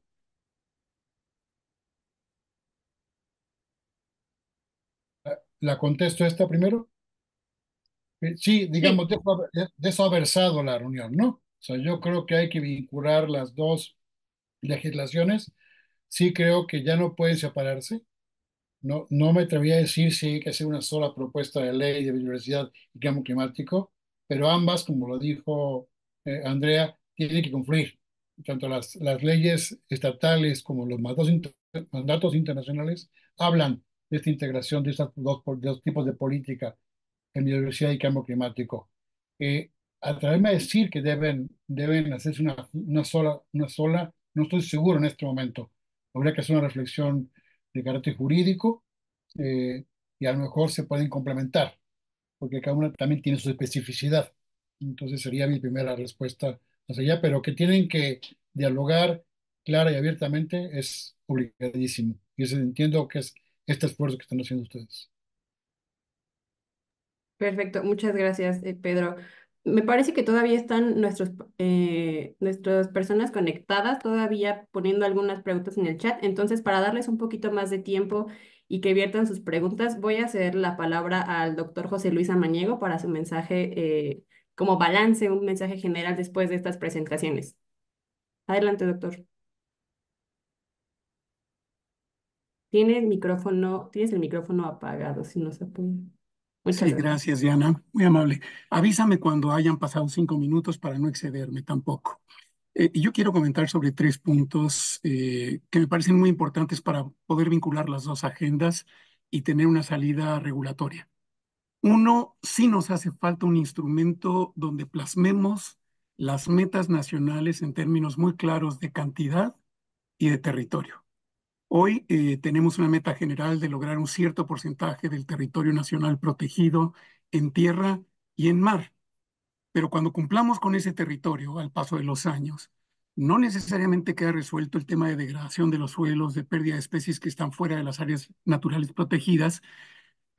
Y ahí yo creo que tenemos un déficit muy importante eh, en el sentido de tener un punto de referencia claro que nos fije la ciencia mexicana respecto de qué ecosistemas proteger fuera de las áreas protegidas y qué especies necesitamos recuperar, qué volumen de poblaciones tenemos que tener, etcétera. Si no se hace, tienes que tener un enfoque muy general en un intento de proteger ecosistemas. Y ahí entro al segundo punto. Uno de los grandes problemas de las metas que nos mostraba Andrea era lograr el manejo sustentable de muchas cosas, el ordenamiento de muchas cosas. Cada una de esas decisiones tiene un costo económico. Manejar sustentablemente implica no manejar como lo estás manejando hoy, implica invertirle, implica conocimiento. Hacer ordenamientos territoriales y ecológicos implica que dejes en paz ciertas zonas y eso tiene un costo económico. Y el gran problema que tenemos en México es que las actividades corrientes normalmente son más rentables que proteger, restaurar y conservar la biodiversidad. Entonces tenemos que encontrar una fuente de recursos que nos permita rebalancear esas rentabilidades y que conservar, proteger y manejar de manera sostenible sea más atractivo que destruir. Entonces ahí me parece que se abre una opción regulatoria importante. Va a llegar el momento en que tengamos que asignar el presupuesto de carbono en el país. Hasta ahora se ha hecho de manera piloto. Se va a tener que hacer de manera definitiva y tenemos que encontrar el mecanismo por el cual lo vamos a hacer. En el caso de Chile, se hizo a través de una asignación por ley. Podríamos seguir el mismo mecanismo, pero si lo asignamos en la Ley General de Cambio Climático, tendríamos que someterla a una revisión periódica, como se hace en el caso de la ley hacendaria, los criterios generales de política económica, que se revisan muy periódicamente para ir viendo cómo se va cumpliendo con el presupuesto de carbono. Y ahí se nos abren varias alternativas. Uno, darle al sector rural el mismo tratamiento que a cualquier otro sector, y entonces los avances que se tengan en mitigar emisiones o en avanzar hacia la adaptación van a quedar como externalidades para el planeta. La alternativa 2 sería que no les pusiéramos una meta al sector rural y a la biodiversidad y que toda reducción de emisiones que se produjera en el medio rural sirviera para compensar los excesos de emisiones en los otros sectores y así cumplir con la NDC y el mecanismo de presupuesto de carbono. Y eso se puede resolver a su vez de dos maneras: con mercado, que es la discusión normal, o con asignaciones o haciendo equivalente una tonelada reducida en el medio rural que beneficia a la biodiversidad para compensar emisiones en el sector industrial. De ahí vendrían recursos que vienen de los distintos sectores para financiar manejo sostenible y conservación de biodiversidad. O bien podríamos abrir como otra fuente de recursos la exportación y la venta de hidrocarburos precompensados para canalizar esos recursos a la conservación de la biodiversidad y aumentar su rentabilidad y compensar los costos adicionales de no seguir destruyendo con la agricultura que tenemos en este momento. Entonces, tienen ventajas y desventajas. Si encontráramos la compensación tonelada por tonelada o que la producción de hidrocarburos precompensados fuera viable, ahí tendríamos un recurso para la protección de la biodiversidad y la conservación ex ante. Si lo hacemos vía mercado, ahí tenemos incertidumbre porque ese costo lo tendrían que financiar las propias comunidades y la verificación se hace solamente ex post. Entonces, da la impresión de que compensaciones físicas y costos e hidrocarburos precompensados te dan más certidumbre de cómo financiar la conservación y el uso sostenible. Y la otra posible fuente de restauración considerable para los ecosistemas es asociar los proyectos de inversión pública y privada a un costo de restauración.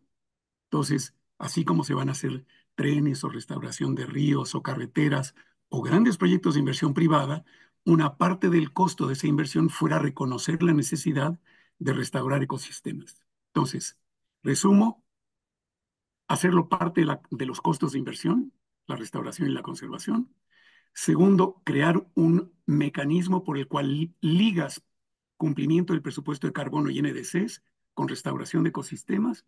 Y tercero, tener más certidumbre científica de qué volumen de poblaciones y en qué lugares del territorio deberíamos de estar atendiendo con prioridad, más allá de las áreas protegidas. Muchas gracias. Muchísimas gracias, doctor Samaniego. Y retomando nuestras ronda de preguntas y respuestas, un poco de intercambio, voy a plantearles las preguntas que ya vimos aquí en el chat. Algunas se parecen entre ellas, entonces hicimos un pequeño balance. Y si la pregunta fue asignada para alguno de los otros panelistas, pero ustedes quieren aportar a abonar a esta respuesta, siéntanse en total libertad de hacerla. Entonces, retomamos contigo, doctor Pedro. Justamente nos preguntaban sobre las iniciativas de ley en materia de biodiversidad y también aquí me gustaría plantear cuál sería la importancia de que contáramos con una legislación específica en materia de biodiversidad. Para Ernesto también nos preguntaban en cuanto a de qué forma se apoya o se podría apoyar más a las comunidades en estos procesos de adaptación y seguimiento a las necesidades en materia de cambio climático y biodiversidad. ¿Qué es lo que podríamos hacer, hablando de pueblos originarios específicamente y en general en las comunidades en condición de vulnerabilidad? Y para Andrea, ¿cuál sería la propuesta para la gobernanza del seguimiento de las metas nacionales de biodiversidad? Y si sería necesario que lo institucionalizáramos mediante algún instrumento jurídico. Para Fernando, nos preguntan de qué manera podríamos integrar el tema de contaminación por plásticos y si existe algún fondo que apoye el desarrollo de políticas en esta materia. Para ti, doctor José Luis, nos preguntaban también la opinión sobre el reciente acuerdo relativo a la conservación y uso sostenible de la diversidad biológica marina en zonas fuera de la jurisdicción nacional. También, Andrés, bueno, nosotros tenemos, bueno, en las preguntas tenemos algunas que podrías responder, y es justamente si hay alguna propuesta de ley o modificación del marco normativo en relación a los temas que estamos exponiendo el día de hoy, y si se está contemplando el mecanismo de conocimiento libre, previo e informado para atender a los derechos de los pueblos indígenas, campesinos y campesinos. Entonces, si quisieran responder como les fui planteando las preguntas, en este caso iniciaremos contigo, Pedro. Bueno, bueno, quizá lo hice tan mal que me preguntan lo que puse, ¿no? Pero no importa, volveré a empezar. Es decir, eh, me parece que en materia de legislación, una ley de cambio climático actualizada con los nuevos resultados de la urgencia, lo que acaba de explicar José Luis con toda claridad, su enfoque territorial. O sea, cómo convertimos estas políticas en acciones en territorio, pero que tengan un marco legal, regulatorio y también medido en términos económicos, con metas claras y precisas, me parece que es una obligación de la política pública en los próximos años. O sea, no solo en leyes, sino eso, cómo se traduce en cumplimiento de metas. Me parece que es una clave. Y el cumplimiento de metas tiene que tener una variable económica y una variable territorial. Y eso me lleva entonces al comentario que hizo nuestro buen amigo, eh, es que le iba a decir su apodo, pero no puedo hacerlo, ¿no? Los 2 días de León, donde que hace con mucha razón, enfatiza la importancia de vincular los temas de ordenamiento territorial, pesqueros, turísticos, marinos, con los terrestres. Hay un esfuerzo muy importante de esta administración, que tengo la oportunidad de haberlo conocido con detalle, de estos diálogos entre Semarnat y Sedatu para crear por enésima vez el intento de fusionar los ordenamientos territoriales y ambientales con los de la tenencia de la tierra, es decir, crear un solo instrumento aglutinador y crear una comisión nacional de ordenamiento territorial, donde esto que estamos hablando tiene una expresión territorial. Entonces hay una iniciativa importante que se está discutiendo en estos momentos entre diferentes sectores. Todavía la actual administración he estado colaborando con ellos en lo que va a ser la nueva secretaria de Sedatu, y hay una intención de construir un instrumento único y no instrumentos aislados. Y eso creo que va a ayudar. Pero en pocas palabras, yo creo que una legislación ambiental moderna tiene que incluir los temas de biodiversidad y estas categorías que Andrea precisó con mayor claridad que yo. Y en segundo lugar, los instrumentos de cumplimiento de tanto nuestros compromisos internacionales como los compromisos de nuestra propia agenda nacional en la fusión de ambas agendas de cambio climático y biodiversidad. Como ya dije en una intervención anterior, o buscamos un instrumento aglutinador o ambos instrumentos tengan los puntos de encuentro que deben ser aplicables, y espero que sea un tema de la agenda de nuestros diputados y senadores en un periodo muy temprano, de tal manera que se logre su implementación durante la siguiente administración. Gracias. Muchísimas gracias, Pedro. Ernesto, si quisieras compartirnos tus perspectivas en cuanto a las preguntas que nos plantearon y que mencioné. Gracias, Diana.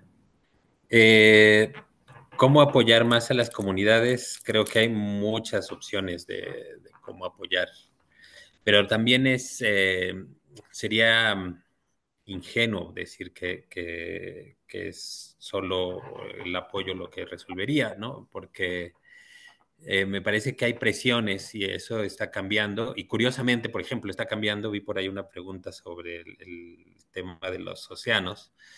El tema de decir, por ejemplo, que debemos explotar, ¿no?, los fondos marinos para que es porque están ahí los metales necesarios para la transición energética, ¿no? O sea, eso es algo que resulta hasta paradójico, porque pues justamente hablando de esta interrelación entre cambio climático y biodiversidad, pues resulta complejo asumir que vamos a afectar un medio, un ecosistema, para reducir las emisiones en algún sector.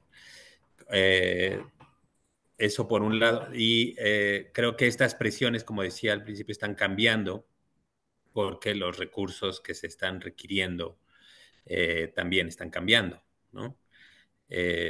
Y por eso creo que es muy importante enfatizar sobre la necesidad del cambio en patrones de producción y consumo. Si seguimos o cambiamos de tecnologías, pero nos quedamos con los mismos patrones de consumo y de producción, pues únicamente vamos a desplazar las zonas de que estamos ocupando ahorita a otras zonas.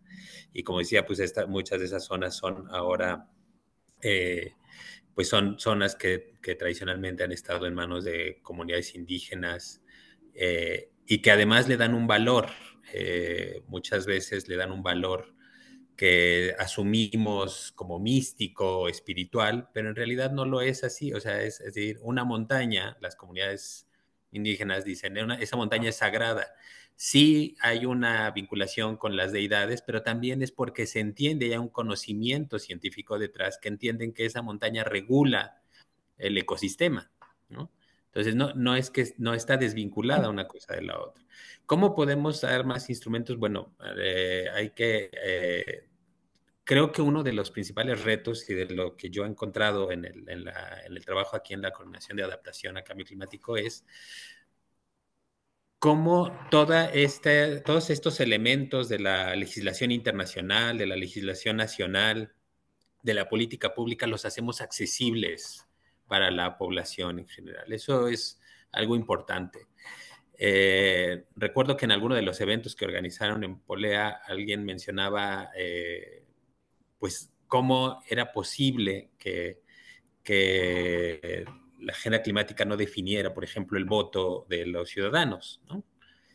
Y a mí me parece que tiene que ver un poco con el trato que se le ha dado a esta información, que se ha alejado mucho de la comunidad, y entonces hay que, por eso decía, este lenguaje necesario con los conocimientos de las comunidades, con los conocimientos tradicionales, no en un afán doctrinario, sino en un afán justamente de diálogo de saberes, ¿no? Y en ese sentido creo que traducir los instrumentos técnicos, transformar los conocimientos que se hacen en los institutos para que sean de utilidad para las comunidades, muchas veces para la defensa del territorio, para la defensa de las presiones que viven no solamente, pues principalmente, bueno, de empresas, de grandes empresas, pero también a veces de la mano con los gobiernos locales, pues cuando tienen instrumentos técnicos, cuando tienen instrumentos, el conocimiento, el lenguaje de esto que estamos hablando aquí, también facilita la defensa, ¿no? Y eso creo que es muy importante, seguir empoderando a las comunidades en los temas ambientales, porque sí hay un criterio ahí muy importante de la comunidad a la hora de saber cómo contener estas presiones que se están presentando.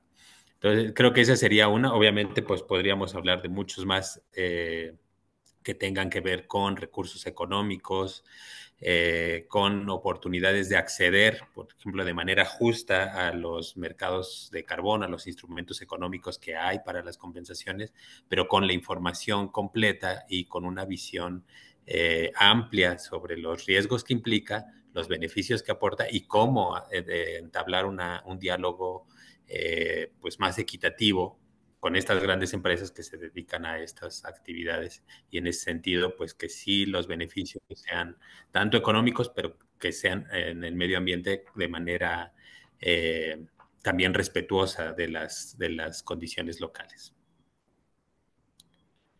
Muchas gracias, Ernesto.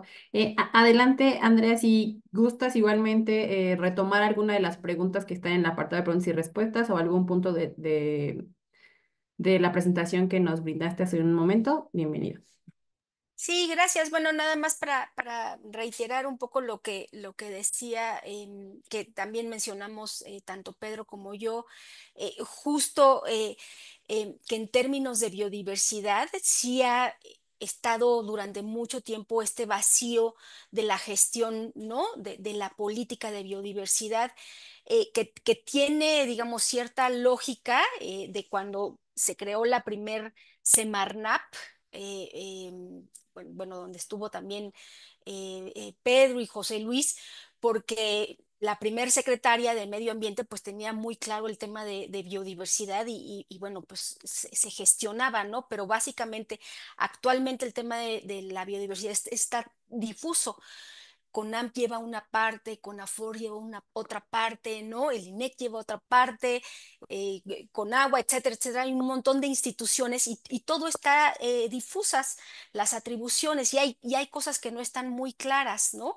La CONABIO lleva la parte de gestión de conocimiento, de realizar, ¿no? Inteligencia, ciertas políticas de biodiversidad, pero no da seguimiento a todo, no tiene mandato para todo. Entonces, aunque lo ha hecho de manera histórica, el mandato real no lo tiene.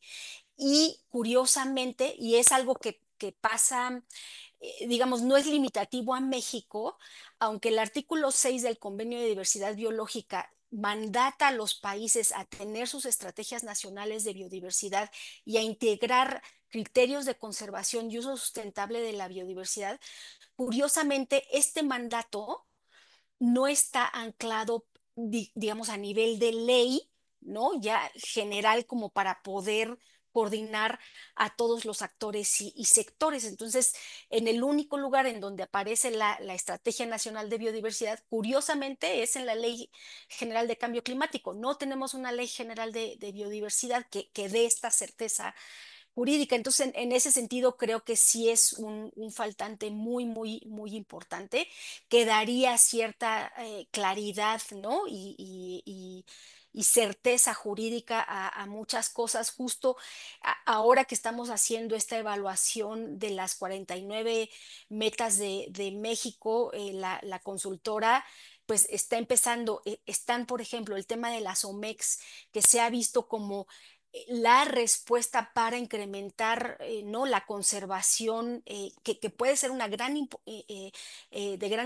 oportunidad para México, ¿no? Porque tenemos muchos instrumentos que, aunque no fueron diseñados para conservar, sino más bien para usar de manera sustentable, están promoviendo la conservación de los ecosistemas.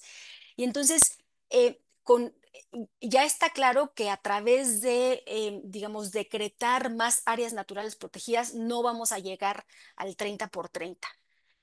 el 30 por 30 lo vamos a alcanzar a través de la promoción y de la gestión de las OMEX. No hay una definición mexicana de OMEX y no están ancladas por ley.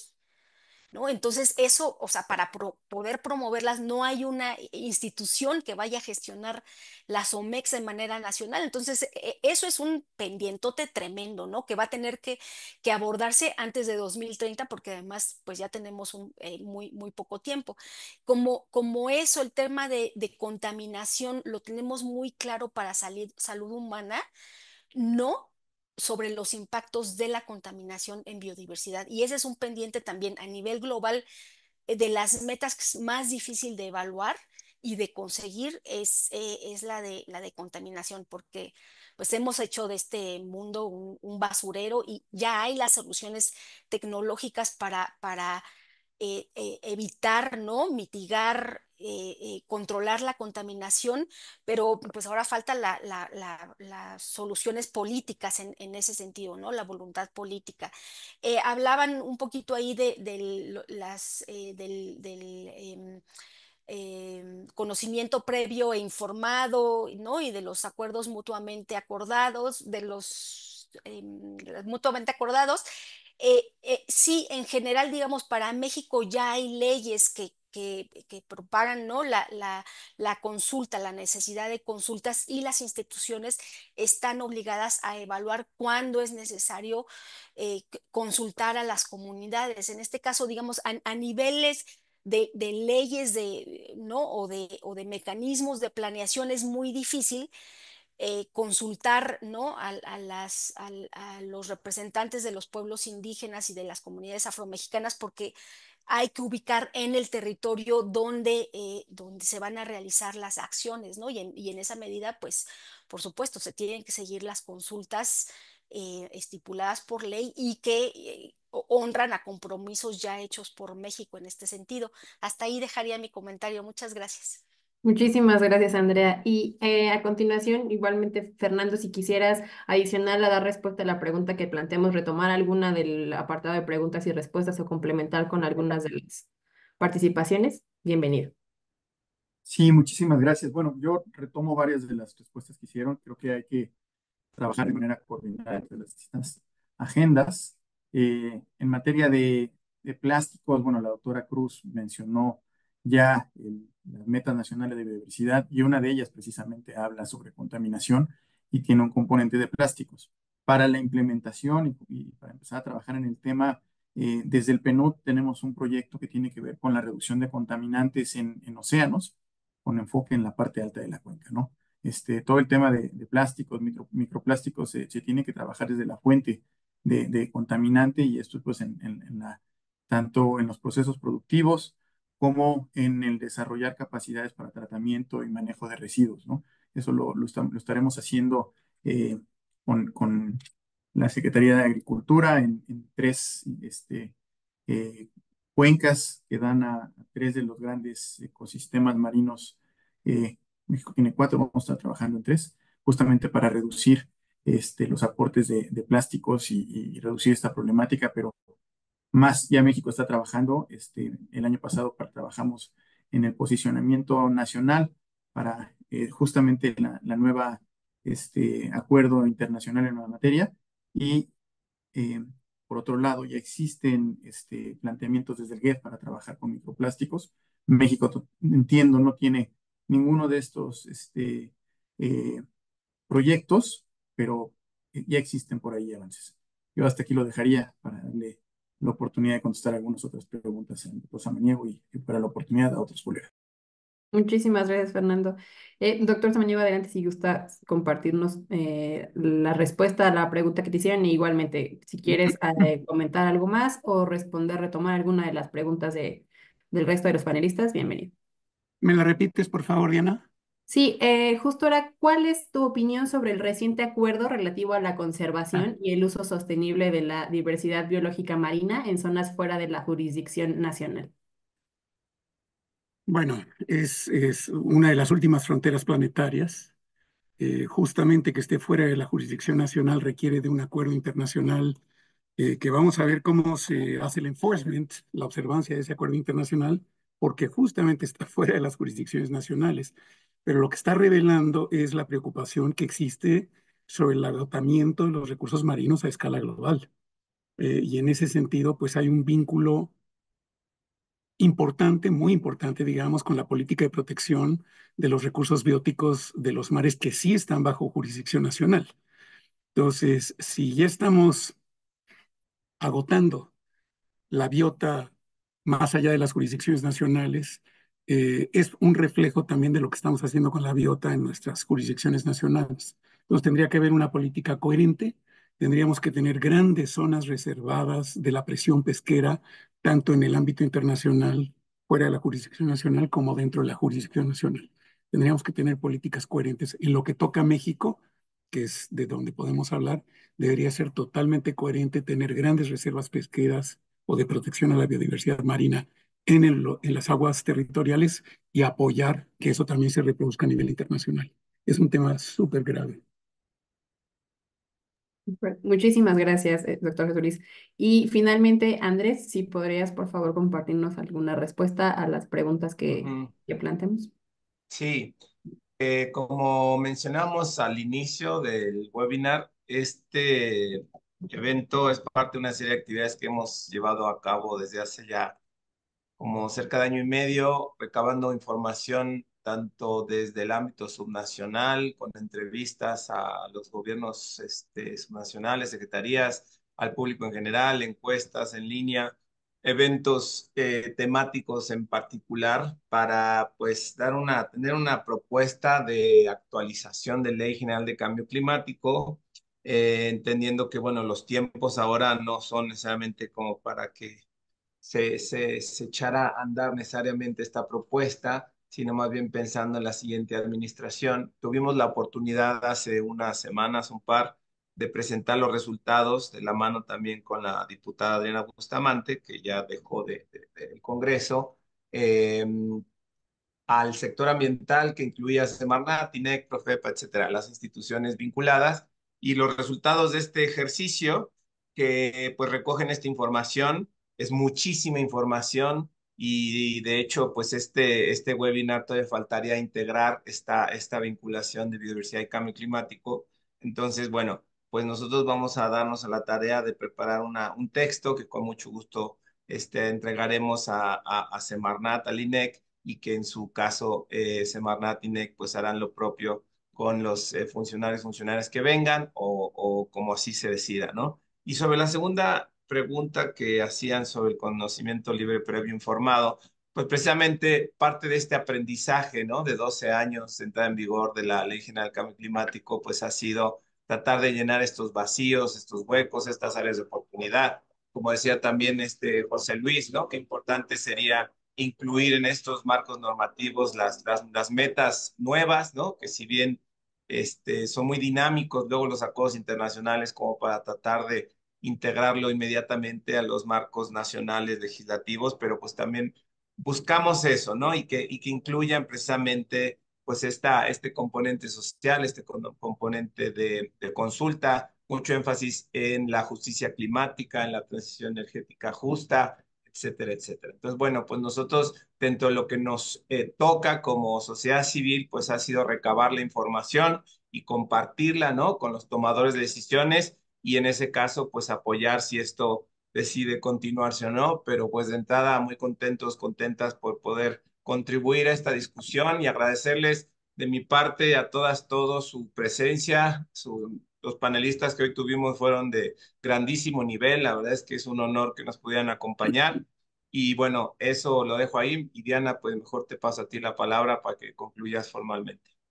Muchísimas gracias, Andrés. Y igualmente agradecemos la presencia del doctor Pedro, el maestro Fernando, la doctora Andrea, el doctor José Luis, el maestro Ernesto, por compartirnos su experiencia y conocimientos a lo largo de este webinar. Y pues en nombre de Política y Legislación Ambiental, queremos agradecerles también a nuestros distinguidos asistentes por su valiosa asistencia durante este día.